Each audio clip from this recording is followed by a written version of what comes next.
Hey everyone, and thanks for jumping back into the Cryptoverse. Today, we're going to talk about Ethereum, but more specifically, we're going to be discussing the Ether Bitcoin valuation and the ongoing, what I think is the collapse of the Ether Bitcoin ratio. If you guys like the content, make sure you subscribe to the channel, give the video a thumbs up, and also check out the sale on Into the Cryptoverse Premium at intothecryptoverse.com. I know these videos that I put out on the Ether Bitcoin pair are probably some of the most polarizing. But I do feel it's important to continue on with the analysis, even though I know a lot of people wholeheartedly disagree. I will say that it's important that you recognize that there are people that are going to have arguments for why it's more likely to go up than down. But from my own view, it seems like it is still in a macro downtrend. And I know these views have not been the most popular, but I look back at all this analysis, these videos that we've done, on the Ether Bitcoin pair, and I can't help but think that those videos were warranted because Ether Bitcoin still just keeps trending lower, you know?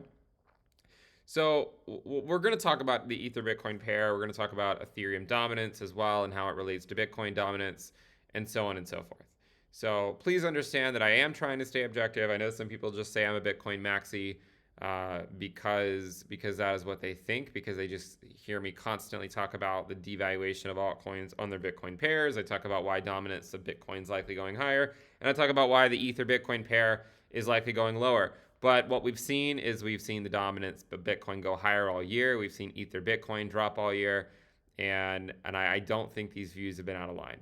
So one of the reasons for really focusing on the Ether Bitcoin valuation in the first place is because I think the final collapse of it could actually mark the end of the altcoin reckoning. We've talked a lot about the altcoin reckoning, and I think the altcoin reckoning will likely end after the collapse of the Ether Bitcoin pair. But for those that do think I only have ever been bearish on it, I will point you again, to any of my videos on the Ether Bitcoin pair in 2021 and 2020 and 2019. So from 2019 to 2021, all of my videos on Ether Bitcoin were mostly macro bullish. We talked about some periods where it would likely fade back to Bitcoin when Bitcoin goes through a parabolic bull run. But for the most part, from 2019 to 2021, my Ether Bitcoin videos were bullish. But in 2022, I sort of changed my stance because it sort of seemed like, well, we gave it our best shot, and this was as high as we're going to go. And I did not really see a compelling reason to think that we would actually take out those highs, and we haven't. I mean, while there have been some nice rallies in here, we never really took out those highs, and it still just has been a series of lower highs and lower lows. I will also remind you, if you just go to my channel and you sort by all of its videos, the first two videos you'll see are on Ethereum and how we were very bullish on Ethereum back in 2019 when the Ether Bitcoin pair was at around 0.02. And it was called Timing the Long-Term Momentum Shifts. And the video that came after that was called, Ethereum, and was talking about how undervalued it was on not only its Bitcoin pair, but also its USD pair as well. So hopefully, you could go watch those older videos on Ethereum and see that I do have the ability to see it in a different way. But at this time, I still remain bearish on the Ether Bitcoin pair.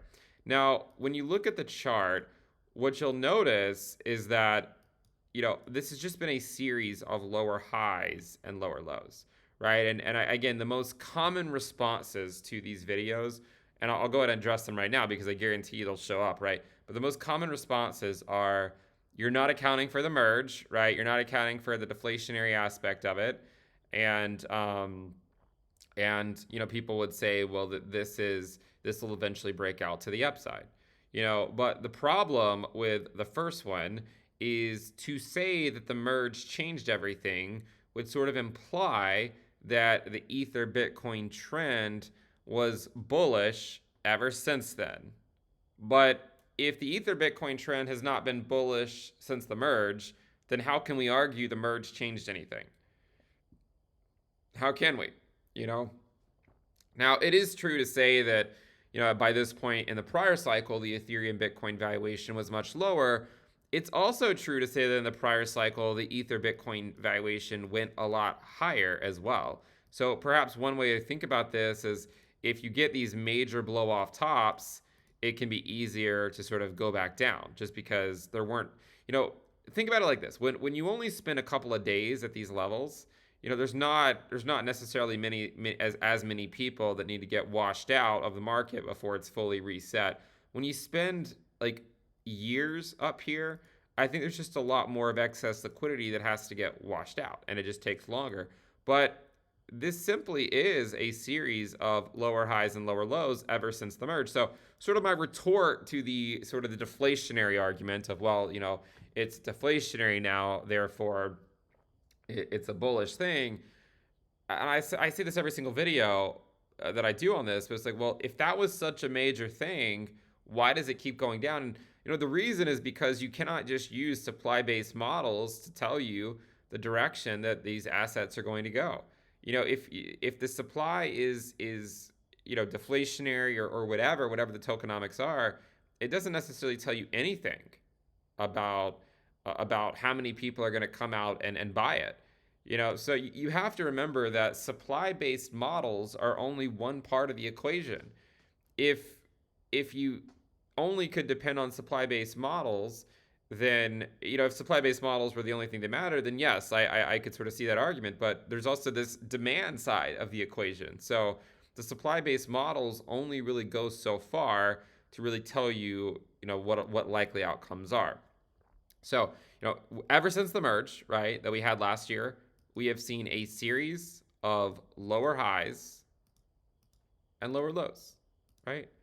And every single time we get these rallies, it draws people back in and gets them to think that Ethereum is going back up and going to take out those prior highs. But what ends up happening is we just basically eventually go to a lower low. And one of the interesting things is, when you look at all these prior movements here, a lot of times after getting these major sell-offs, you would see the Ether Bitcoin pair move up quite a bit, right? It would move up quite a bit, but then it would still move down.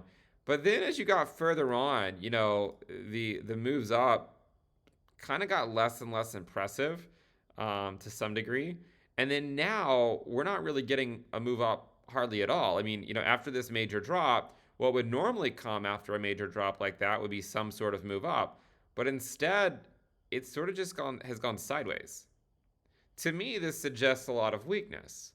Because again, like you can see that really for the last year or so, after these major drops, the Ether Bitcoin pair would just sort of spring back into action and go back up and lead to lower highs. But it would at least lead to a significant move that was a lower high, but it was still a significant move to really, keep you on your feet. This time, though, we didn't really get that, right? We went down and then we just sort of went sideways. This, to me, again, suggests a lot of weakness in the Ether Bitcoin pair.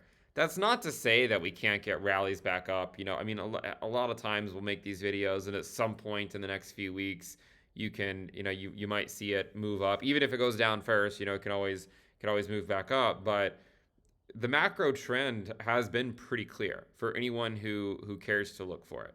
Okay, and it's been a series of lower highs and lower lows since the merge. Okay, now there are other ways to sort of view this, and one of the more interesting ways, and we talked about this a lot, even on the day of the merge, we noted this, is that this sort of looks like a distribution phase, right? You have your first distribution phase, not that dissimilar from what Bitcoin USD did in 2021, right? You got a distribution phase up here, 4 peaks. And then Bitcoin got a summer lull in the summer of 2021. And then Ether Bitcoin, after this distribution phase, got this summer lull in 2022, followed by Bitcoin getting a secondary distribution phase that had 2 pretty well-defined peaks, right? Your 1-2 punch. And then from there it faded. And Ether Bitcoin got this sort of this 1-2 punch into the merge. And ever since then, it has faded. But note that Bitcoin eventually took out these lows. It took a while to get there, but it eventually took it out. I would argue that the Ether Bitcoin pair is sort of in this range right here, where it's barely hanging on. And at some point in the not so distant future, My guess is within the next couple of months, we likely see this break down here. Okay, so just like Bitcoin USD, it tried to hold on, but then eventually, it just collapsed down to these prior levels, and you could even see it take out those prior lows. Now, from that point, what you'll notice is that Bitcoin, while it went below it and it bounced back up, it was never really able to get a significant bounce off of this level, and then eventually it just broke down again.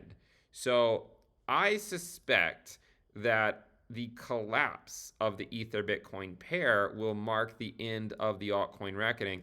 And it could look something like this, where it drops, it then sort of slowly rebounds for a little bit, only to then drop further into that 0.03 to 0.04 range.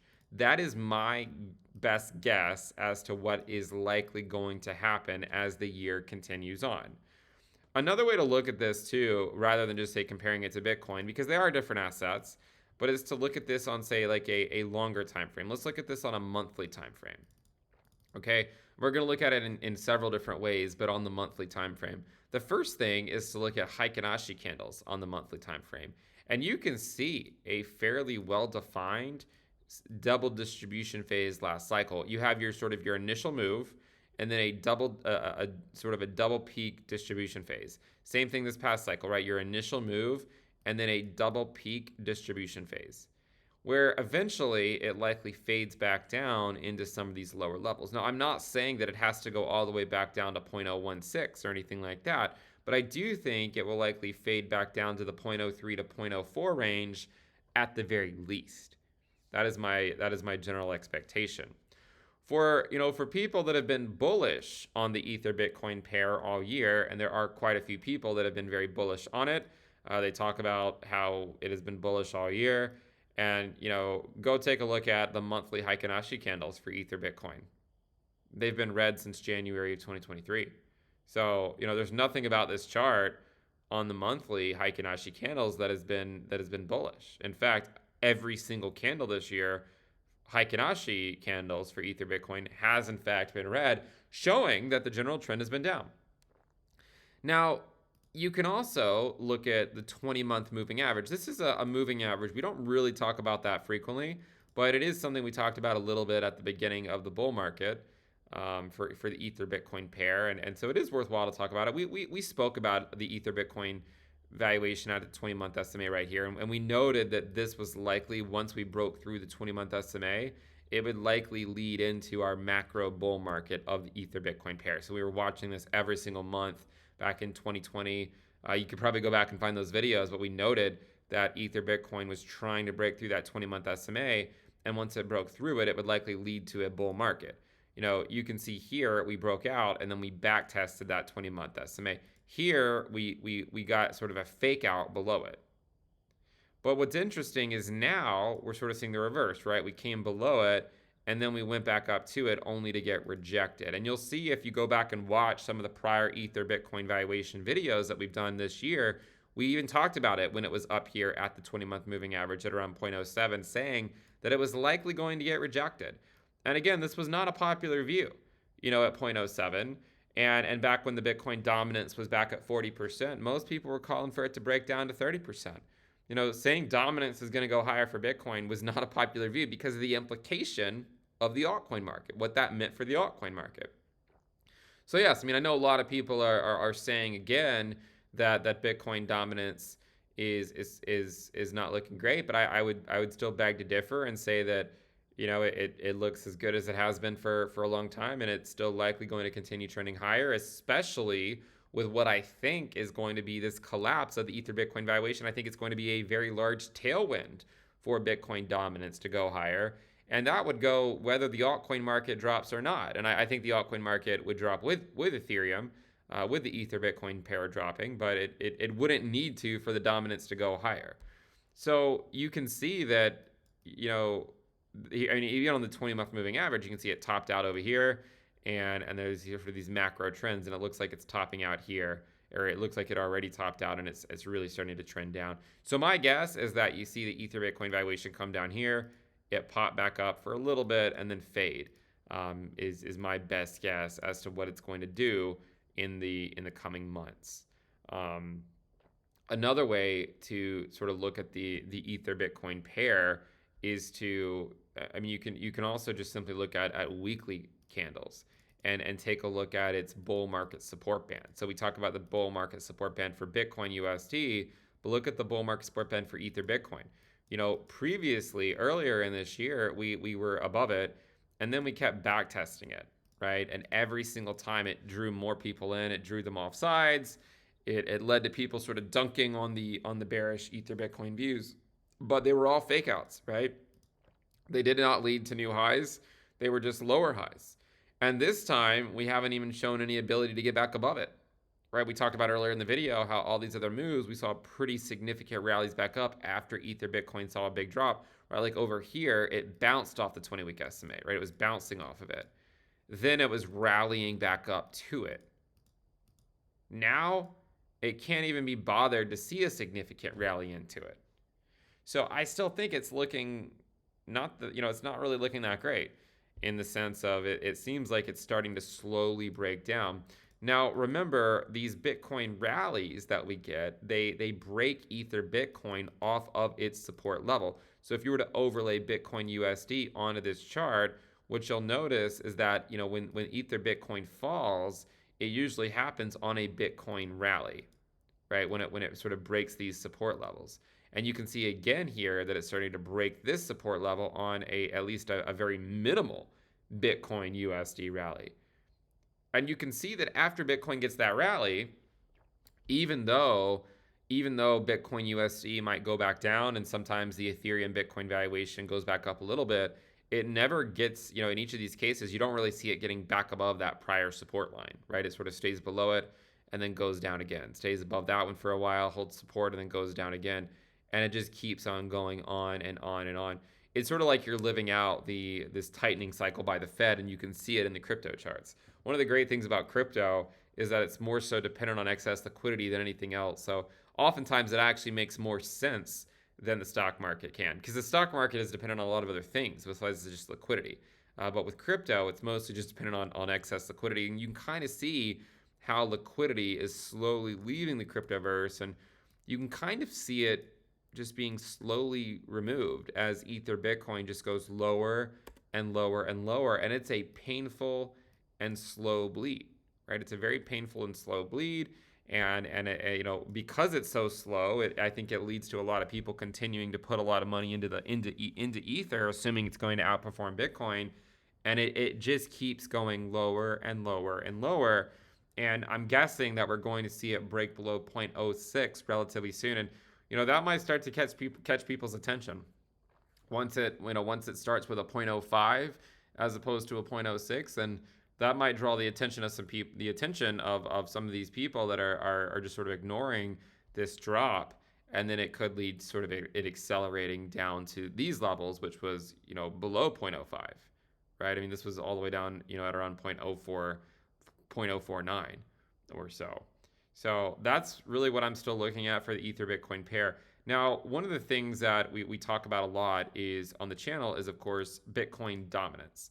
And one of the things I wanted to mention, and the reason I'm bringing this up is because I believe we might be seeing the same pattern for Ethereum start to play out. So a lot of people will, of course, talk about lower highs on Bitcoin dominance. They are quick to point that out. I will also point out we are seeing higher lows as well so far. That doesn't mean that we'll always see lower highs, and it doesn't mean that we're always going to see higher lows. That is just what we've seen so far. If you're going to point out the lower highs, talk about the higher lows as well, because that's on the chart too, and a lot of people don't really want to include that aspect of the chart. But you might even see the same pattern emerge on the Ethereum dominance, because there's this idea that maybe Ethereum dominance is putting in lower highs, right? Just like Bitcoin dominance does.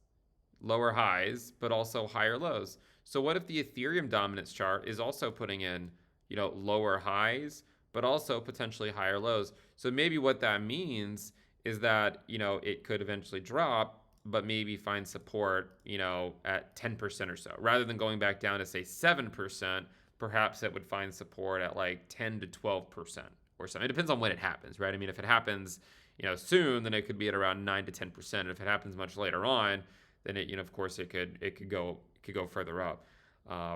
But on a shorter time frame, I know a lot of people think that it can never make it there because it's all the way up at 18.79%.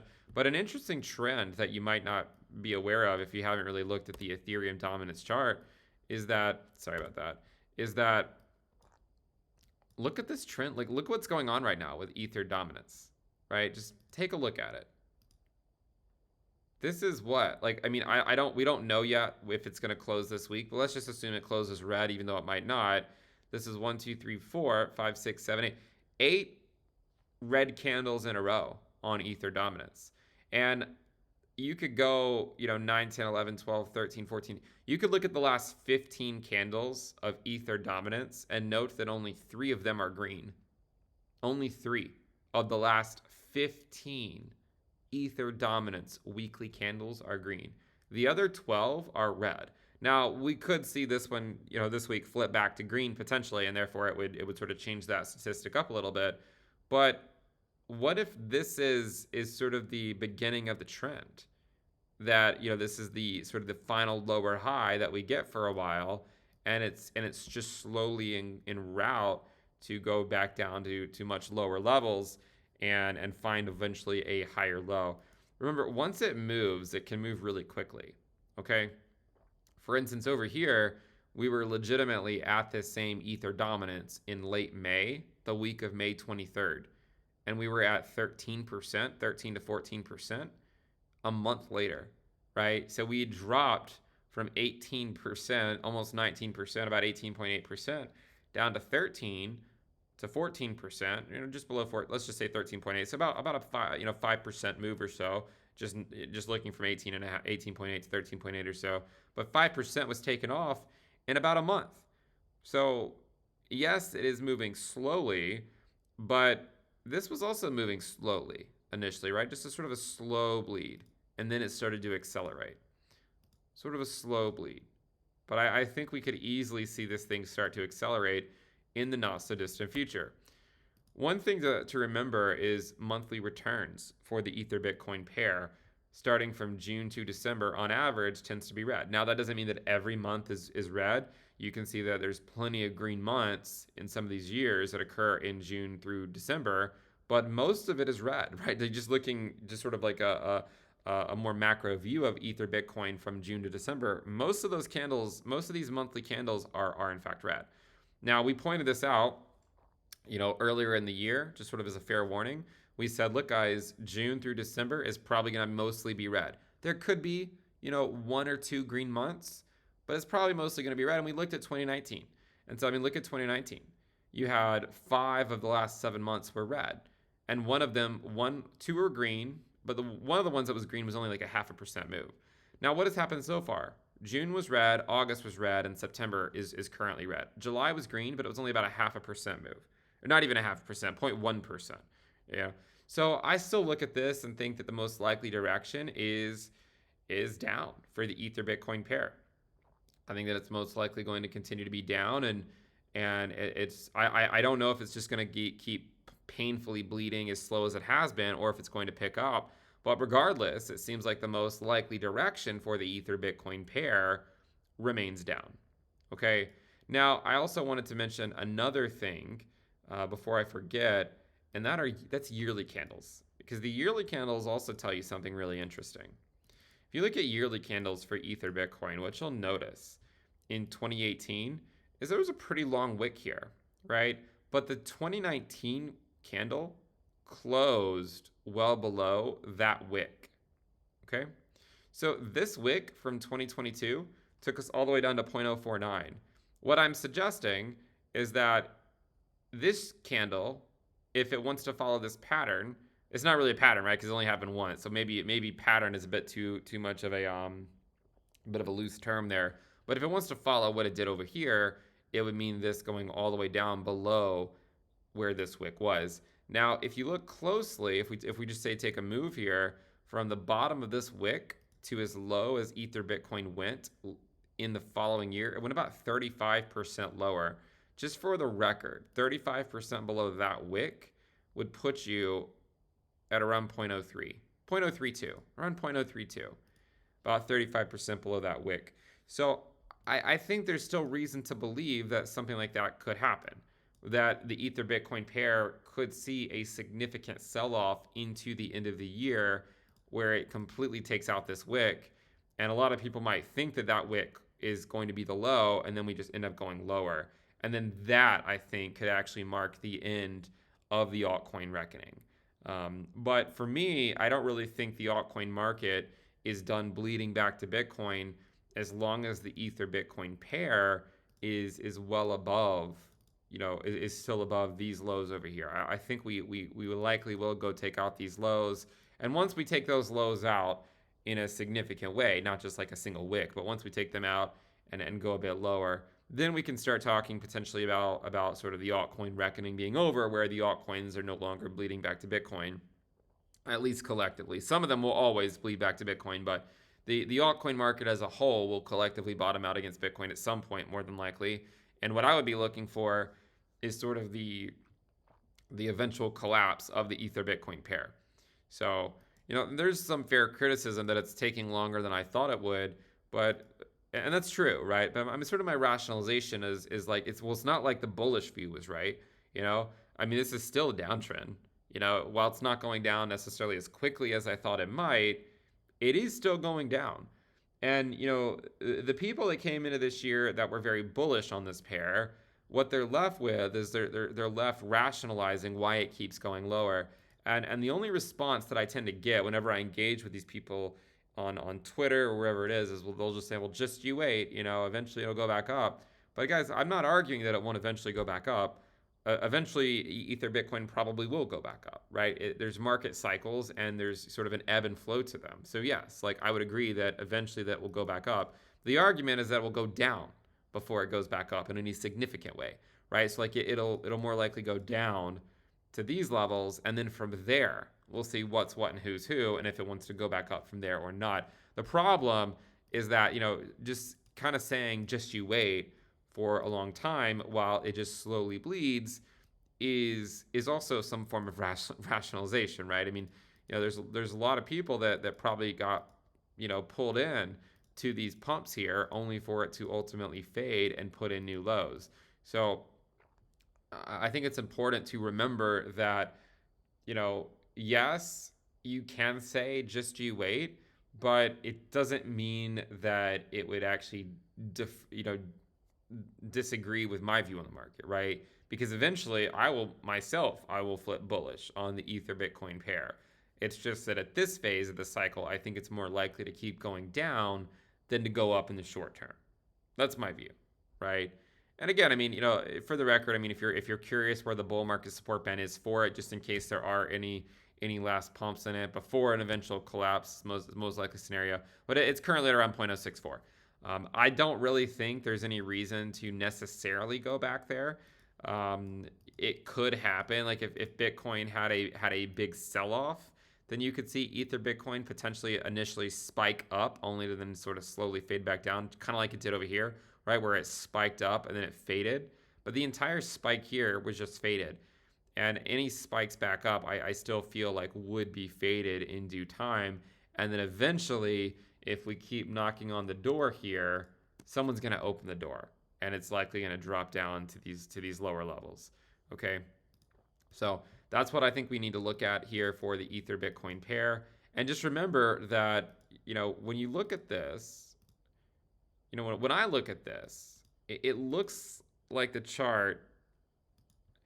I mean, it just simply looks like there's a lot of, there's a much more likely chance that it breaks to the downside, right? Like you have this initial move up, and then sort of the mania phase, and then you go sideways for a while, and then you start to fade down.